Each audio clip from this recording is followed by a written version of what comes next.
पुंडलीक वरदे हरि विठ्ठल श्री ज्ञानदेव तुकाराम पंढरीनाथ भगवान की जय। सद्गुरु निवृत्तीनाथ महाराज की जय। मौली ज्ञानेश्वर महाराज की जय। जगद्गुरु तुकाराम महाराज की जय। शांती ब्रह्म एकनाथ महाराज की जय। अवधूत चिंतन श्री गुरुदेव दत्त। ओम श्री गुरुदेवाय नमो नमः। कबीर खड़ा बाजार में मांगत सबकी खैर, ना किसी से दोस्ती ना किसी से बैर। श्रोतृ मायबापांनो, आज या ठिकाणी आपण गेल्या अनेक दिवसापासून संत चरित्रांचा विचार करतो आहे, संत वाङ्मयाचा विचार करतो आहे। आणि संत वाङ्मयाचा विचार करत असताना अनेक संत आपण आजपर्यंत बघितलेत आणि आज जे संत आपल्याला बघायचे ते आहेत श्री संत कबीर महाराज। आणि कबीर महाराजांच्या जीवनचरित्रावर थोडासा आज आपण प्रकाश टाकण्याचा प्रयत्न करूया। श्री संत कबीर महाराजांविषयी बोलण्या अगोदर थोडासा एक भाग स्पष्ट करतो मी की संत कबीरांविषयी थोडीशी लोकांच्या मनात संभ्रमित वृत्ती आहे। संत कबीर हे मुस्लिम संत का हिंदू संत, यांची जात कोणती वगैरे वगैरे वगैरे लोकांच्या मनात असा भ्रम निर्माण होत आहे। परंतु एक सांगू इच्छितो की या ठिकाणी संतांची जात बघण्यापेक्षा संतांचं तत्वज्ञान आपल्यासाठी सगळ्यात महत्त्वाचं आहे। आणि माझ्या कबीर महाराजांचं आयुष्य हे असंच अतिशय सुंदर आणि खूप अलौकिक असं दिव्यतेने भरलेलं आहे। संत कबीर हे तसे मूळ त्यांचं गाव वाराणसी, काशी। आणि काशीमध्ये संत कबीर महाराजांचा 1318 साली असा जन्म झालेला आहे। परंतु कबीर महाराजांच्या जन्माविषयी सुद्धा लोकांच्या मनात बरीच भ्रामकता आपल्याला सापडते की संत कबीरांचा जन्म कसा झाला, कुठे झाला, केव्हा झाला, कोणाच्या कोळी झाला वगैरे वगैरे। तर संत कबीरांच्या जन्मचरित्रामध्ये असं थोडंसं आपल्याला जाणून येतं की संत कबीर हे अनाथ अशा प्रकारचे आहेत। संत कबीरांच्या मूळ आई वडिलांचं नाव आपल्याला सापडलेलं नाही आणि ते सापडू शकणार नाही। असं सांगितलं जातं की संत कबीर यांना पुन्हाच्या धर्मामध्ये बसवायचं ह्यासाठी मुस्लिम समाजांनी त्यांनी बराचसा प्रयत्न केला, हिंदू समाजांनी बराचसा प्रयत्न केला की मुस्लिम समाज म्हणतात की हे आमचे, हिंदू समाज म्हणतात ते आमचे। पण विचार असा आहे की संत कबीर हे कोणत्याही धर्माचे नसून ते एक फक्त संत होते, हे आपल्यासाठी सगळ्यात महत्त्वाचं आहे। पण त्यातल्या त्यात विषय असा आहे की मग संत कबीर हे नाव कसं पडलं, तर त्याचा विषय असा आहे की कबीर महाराजांचा जन्म झाला आणि त्यावेळेस कबीर महाराजांना त्या वाराणसीमध्ये कुठेतरी टाकून देण्यात आलं। आणि त्यावेळेस एक मोठ्या अंतकरणाच्या दाम्पत्यांनी, मुस्लिम समाजाच्या दाम्पत्यांनी त्यांना सांभाळ केलेला आहे।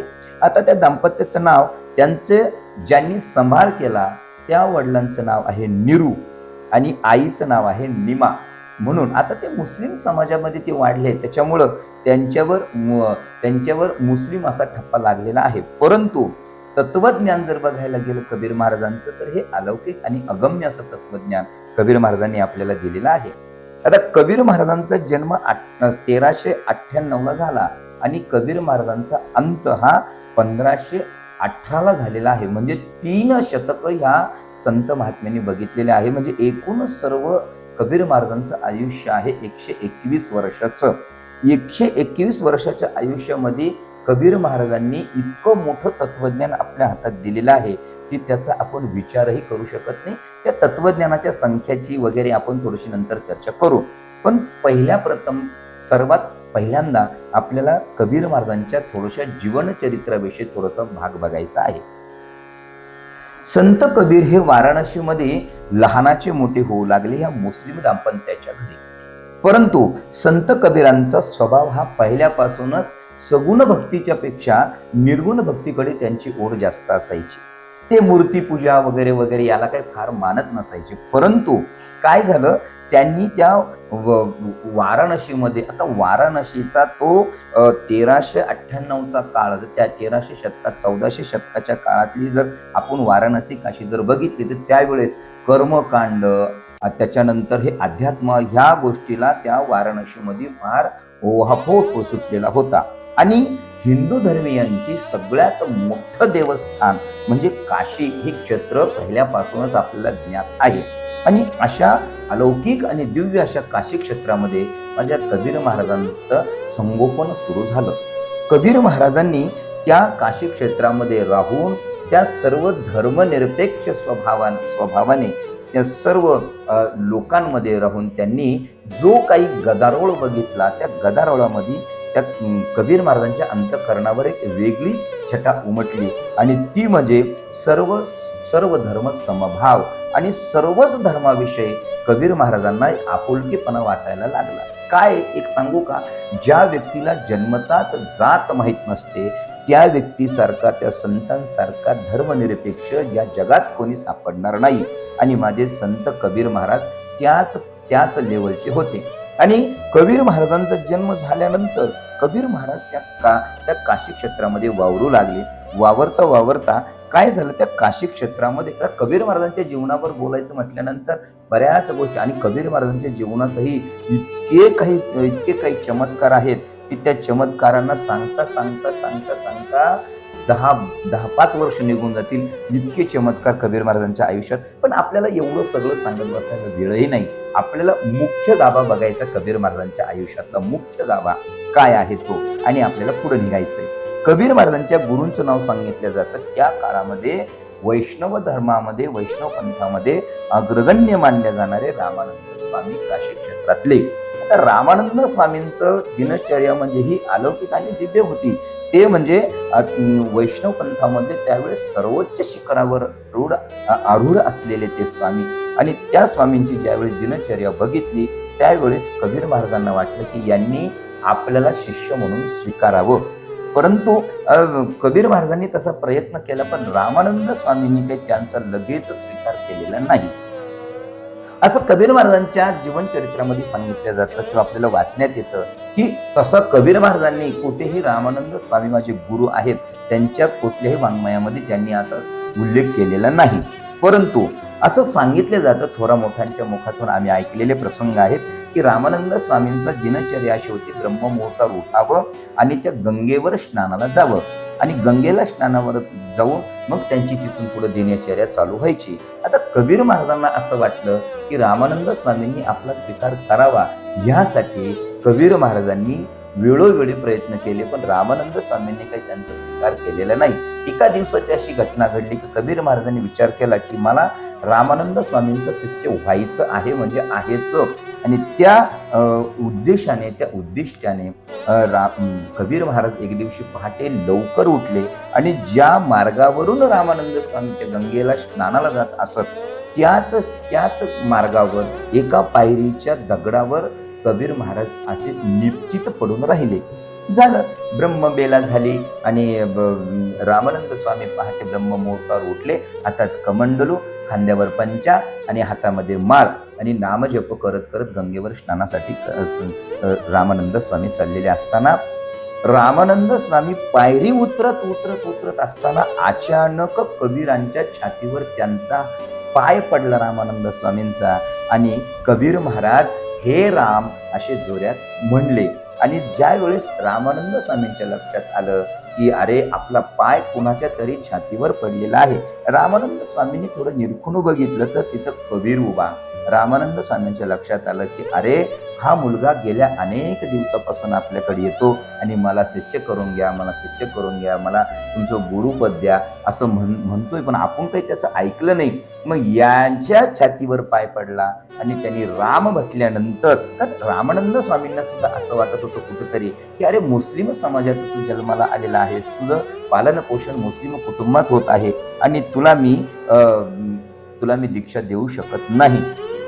परंतु त्यावेळेस मात्र कबीर महाराजांनी हात जोडून डोळ्यात पाणी आणलं आणि करुणा भासली की गुरुदेव माझा स्वीकार करा, मला शिष्य म्हणून तुम्ही माझा स्वीकार करा.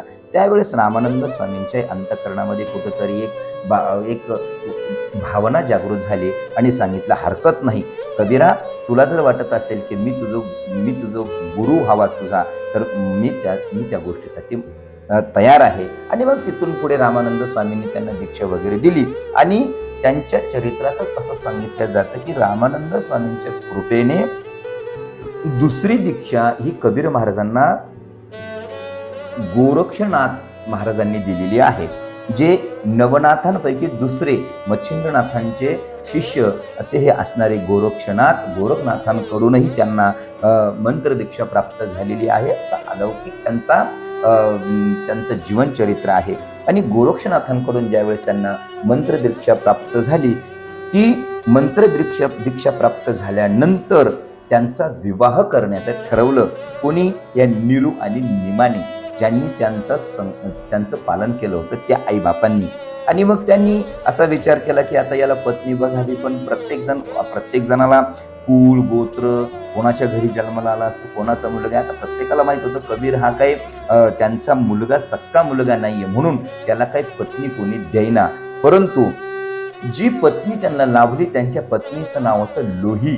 आता ह्या लोहीचाही एक पूर्ववृत्तांत असा आहे की ही लोहीला सुद्धा ज्यावेळेस तिच्या आई वडिलांनी जन्म दिला त्यावेळेस तिला म्हणे असं कुठंतरी कांबळ्यात गोंगडीत गुंडाळून त्या गंगेमध्ये एका टोपलीत ठेवून सोडून दिलं. आणि ती लोही वाहत वाहत वाहत वाहत सकाळी कोणी एक साधू संत आंघोळ करत असताना, स्नान करत असताना ती लोही त्या संतांना सापडली आणि त्या संतांकडेच ती सेवा करत राहू लागली. आणि ती लोही, तिलाही आईबाप नाही आणि कबीर महाराजांनाही सख्य आईबाप नाही किंवा माहीत नाही किंबहुना, असे असताना ह्या दोघांचा विवाह करून दिला आणि सुंदर असा त्यांचा प्रपंच सुरू झाला. आणि त्यांना 2 पुत्र झाले. कबीर महाराजांच्या मुलाचं नाव कमाल आणि मुलीचं नाव कमाली, असे 2 त्यांना मुलं झाले. सुंदर असा प्रपंच सुरू झाला. आणि कबीर महाराजांच्या घरी कमाल हाही भक्तवत्सल जन्माला आला आणि एक भगवत भक्त म्हणून जन्माला आला. आणि कमाली ही भगवंताची सेवा करणारीच मुलगी त्यांच्या घरात जन्माला आली. म्हणजे यांच्या घराण्यावर कबीर महाराजांनी पहिल्यापासूनच भगवंताला अर्पण करून घेतलेली ही त्यांची भावना. पण झालं काय, त्या काशी यात्रेच्या निमित्ताने संत महात्मे त्या काशीमध्ये, वाराणसीमध्ये येऊ लागले. येता येता ज्ञानोबाराय आले, निवृत्तीनाथ दादा, सोपान काका वगैरे वगैरे सर्व त्या काशी यात्रेत आले. आणि त्यावेळेस त्यांना नामदेव महाराजांची खून पटली. नामदेव महाराजांची त्यांना जाणीव झाली की अरे नामदेव महाराज ते कोणी मोठे संत आहेत पंढरपूरला, आणि नामदेव महाराज कोणाचे भक्त, तर विठ्ठलाचे भक्त आहेत. म्हणून कबीर महाराज पहिल्यांदा पंढरपूरला आले ते नामदेवाच्या ओढीने. आणि नामदेव महाराजांना ज्यावेळेस भेटले त्यावेळेस नामदेव महाराजांना कडकडून मिठी मारली. आणि नामदेव महाराजांचं वर्णन कबीर महाराजांनी कित्येक पदांमध्ये केलेलं आहे. कैक पदांमध्ये नामदेव महाराजांचं वर्णन त्यांनी केले की नामदेव माझा प्राण आहे, नामदेवांचं जीवनचरित्र मला आवडतं, नामदेवांची मला कीर्तनं आवडतात, असा उल्लेख कबीर महाराजांनी त्यांच्या अभंगामध्ये, दोह्यामध्ये केलेला आहे. असं नामदेव महाराजही त्यांना भेटले आणि नामदेव महाराजांनाही ते कबीर महाराजांनी गुरुस्थानी मानलेलं आहे. पण नामदेव महाराजांनी त्यांना दीक्षा वगैरे दिली असं काही नाही. पण पांडुरंगाचं महत्व काय आहे, पांडुरंग काय आहे, हे सर्व कबीर महाराजांना समजून सांगितलं. आणि कबीर महाराज तसे पहिल्यापासून ते कोणत्या एका पंथाला, कोणत्या एका धर्माला, कोणत्या एका देवाला मानणारे नव्हतेच. त्यांचं म्हणणं एकच होतं की सर्व घट में बसा है राम. या सगळ्या घटामध्ये रामच भगवंतच आहे, रामतत्वच आहे. त्यामुळं पांडुरंग परमात्म्याला विरोध करण्याचाही कबीर महाराजांचा तसा कुठल्याही प्रकारचा उद्देश नव्हता.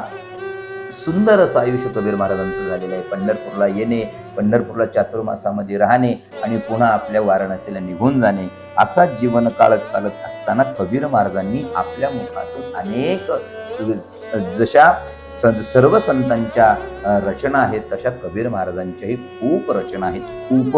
आता त्या कशा आहेत त्या तुम्हाला सांगतो. काय झालं, संत कबीरांच्या पदसंख्या, जे पद आहेत त्या पदांची संख्या आहे 1600 कबीर महाराजांचे पद आहेत.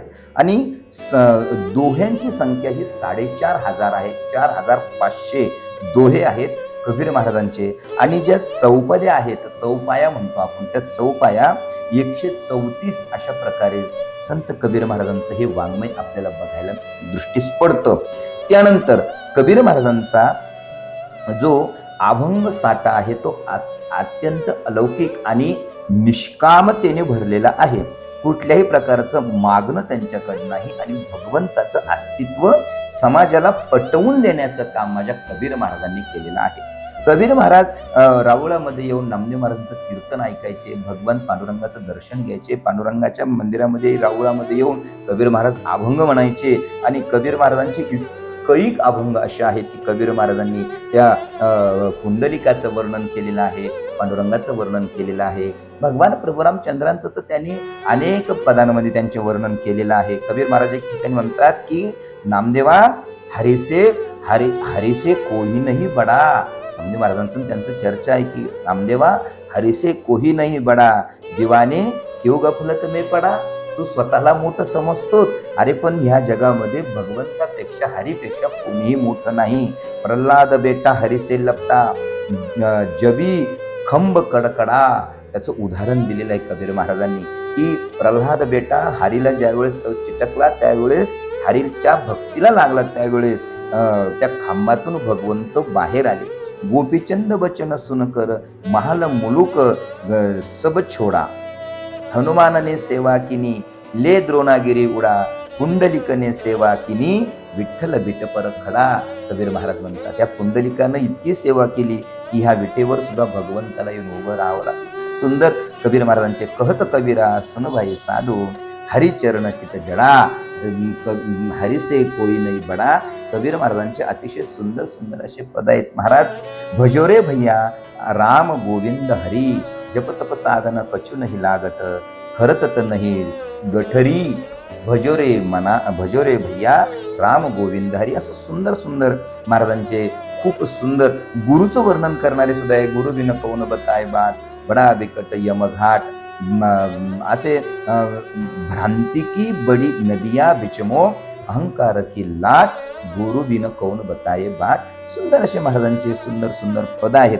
आणि कबीर महाराजांच्या आयुष्यामधल्या अशा काही घटना, आता कबीर महाराज आपण मागं जनाबाईच्या त्या चरित्रामध्ये बोललो की जनाबाईचं दर्शन घेण्यासाठी सुद्धा माझे कबीर महाराज पंढरपूरला आले होते. म्हणजे याचा अर्थ की भगवत भक्ताविषयी संत कबीर महाराजांचा इतका मोठा प्रेमाचा साठा होता की भक्त कोणीही असो कबीर महाराज त्याच्या पुढे लोकांगण घेत असत. आता जनाबाई तसं बघायला गेले तर कबीर महाराजांपेक्षा लहान, तरी पण कबीर महाराज म्हणतात की जना मोहे दरस दिखाये, जनाबाई मला दर्शन द्या, असं कबीर महाराज आपल्या एका पदात म्हणतायत.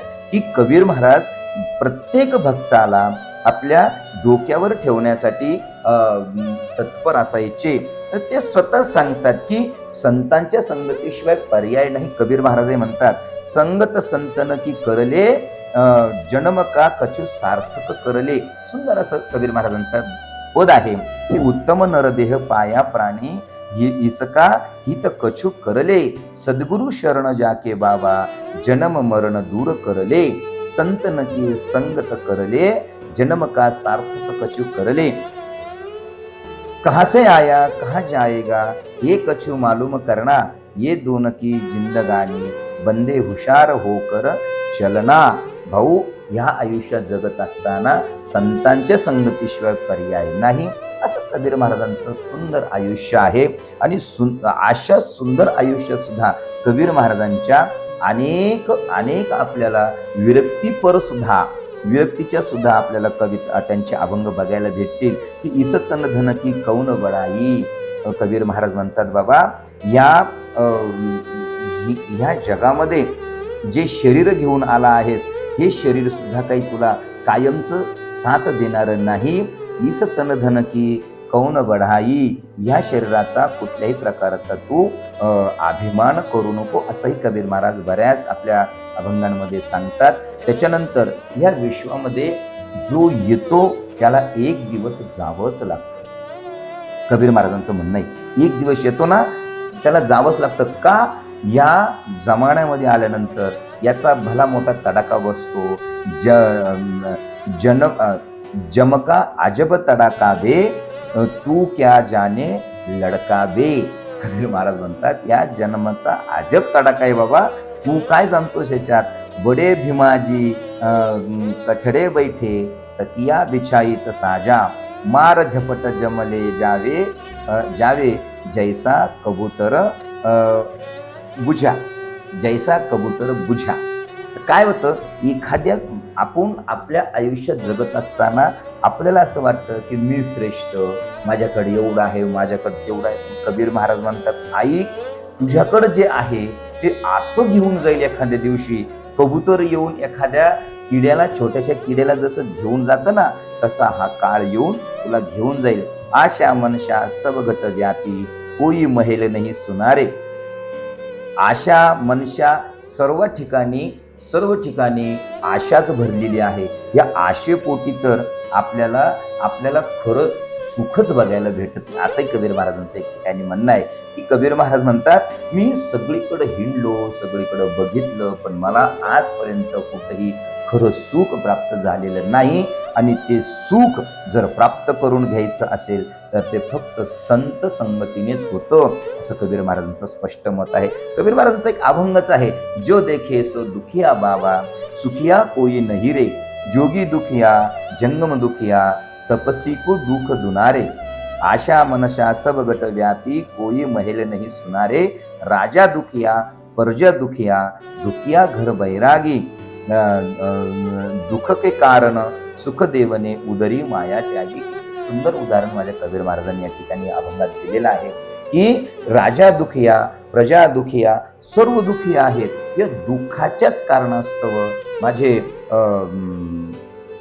सुखदेव महाराजांनी आईच्याच उदरामध्ये राहण्याचा निर्णय केला आणि 12 वर्ष आईच्या उदरात राहिले. महाराजांचा एक अभंग सुद्धा आहे, की ब्राह्मणाचे पोर एक खेळाचे भ्याले, ते 12 वर्ष लपाले रे, कापत कापत बाहेर आले, ते नागवेची पळून गेले रे. त्याचाच एक दृष्टिकोन कबीर महाराजांनी या ठिकाणी दिलेला आहे, की सुखदेवने उदरी माया त्यागी रे, सच कहे तो सब जग दुखिया, झूठा कहे न जाई, ब्रह्मा विष्णू शंकर दुखिया, जिन्ने सृष्टी कमाई. कबीर महाराज म्हणतात, ह्या विश्वामध्ये कोण सुखी आहे याचा सगळ्यात मोठा कबीर महाराजांनी उल्लेख केलेला आहे, की बाबांनो, ब्रह्मा विष्णू सगळेच्या सगळे, महेश सगळे दुःखी आहेत. का? हे का दुःखी? अरे यांनी तर जग निर्माण केलेलं आहे. तरी कबीर महाराज म्हणतात, हो हे सुद्धा दुःखीच आहेत. दूत दुखिया अवधूत दुखिया, दुखिया है घन अहंकारे, कहत कबीरा वो नहीं दुखिया, जिनने मन को जिता रे. याचा मतितार्थ असा आहे, की आम्ही आमच्या मनावर कुठेतरी नियंत्रण ठेवलं पाहिजे. जोपर्यंत मी पहिल्यापासून सांगतोय, या संत वाङ्मयातून आमच्या चिंतनात एकच गोष्ट आली पाहिजे, की आम्ही जोपर्यंत आमचं मन जिंकत नाही तोपर्यंत आम्हाला सुख प्राप्त होणार नाही. कबीर महाराजांचं स्पष्ट म्हणणं आहे. कबीर महाराजांनी मगाशी तुम्हाला जसं म्हणलो, की आम्ही आमच्या शरीरावर अहंकार करतो, की मी मोठा बलाढ्य आहे, मी मोठा धनवान आहे, मी मोठा पैसेवाला आहे.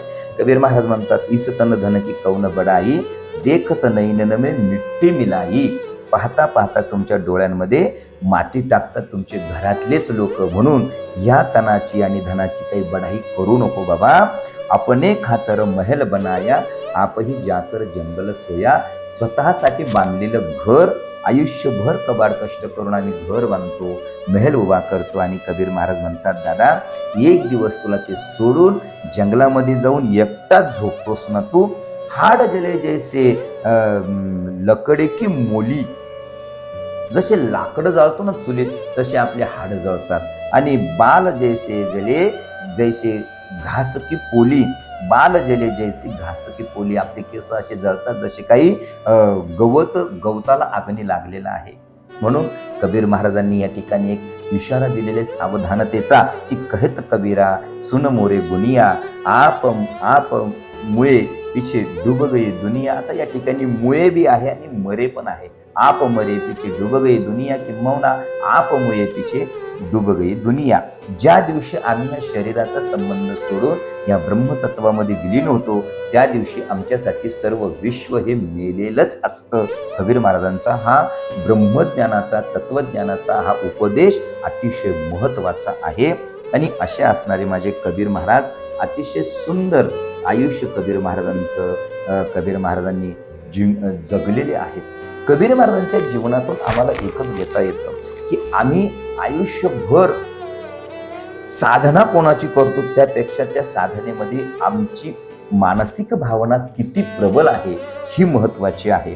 कारण आम्ही ज्या वेळेस जीवन आम्हाला प्राप्त होतं त्यावेळेस आम्हाला काही कळत नाही. आमच्या कर्मानुसार शास्त्र सांगतात कर्मानुभवती जीव एका, आमच्या कर्मानुसार आम्हाला जीवन प्राप्त होतं. पण कबीर महाराज म्हणतात की तुझ्या कर्माने तुझं जीवन सफल करू शकतोस का, त्याच्यासाठी एकच संतनती संगत करले, संतांची संगत कर, भगवंताचं नाव घे आणि भगवंताचं नाव घेतलं की तुझा देह आणि तुझा जन्म सफल झाल्याशिवाय राहणार नाही.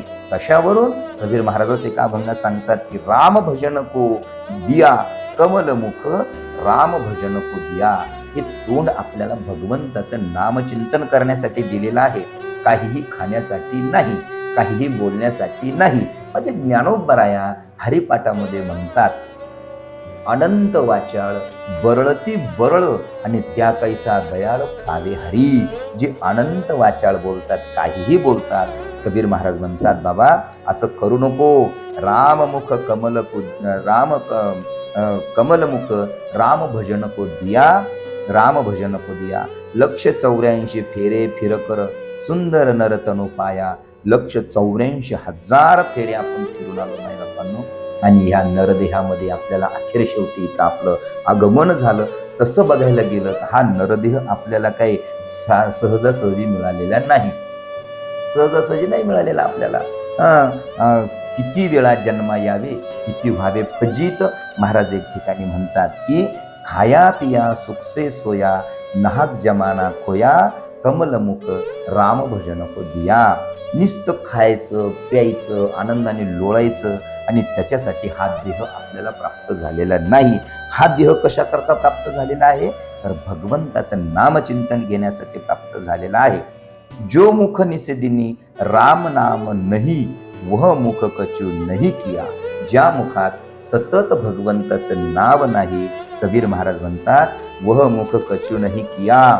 वहा तुमने काहीच नाही केलं. तिथं तू फक्त जन्माला आलास आणि मेलास. एवढंच कबीर महाराजांचं तत्वज्ञान अलौकिक आणि त्यांच्या कवितेतून, त्यांच्या भजनातून, त्यांच्या दोह्यातून, त्यांच्या पदातून आम्हाला या विश्वातलं सार्वभौम तत्वज्ञान प्राप्त होतं. फक्त थोडा अभ्यास करण्याची गरज आहे आम्हाला. आणि कबीर महाराज ह्या अभंगात शेवट म्हणतात की कहत कबीरा सुन भाई साधू, आया वैसा ही गया, कमलमुख राम भजन को दिया. कबीर महाराज हात जोडून सांगतात की भाई तू भगवंताचं नाव जर घेतलं नाहीस तर मग कसं झालं? आया वैसाही गया, जसा आलास तसाच तू इथून गेलास. असं कबीर महाराजांचं अलौकिक असं खूप अभंग आहेत कबीर महाराजांची, खूप दोहे आहेत, खूप पद आहेत, खूप चौपाया आहेत. आता एवढं आपल्याला सांगायला वेळही नाही. कबीर महाराज आता सर्वश्रुत कबीर महाराजांनी या शरीराचं वर्णन सुद्धा केलेलं आहे की चदरिया झिनी रे झिनी.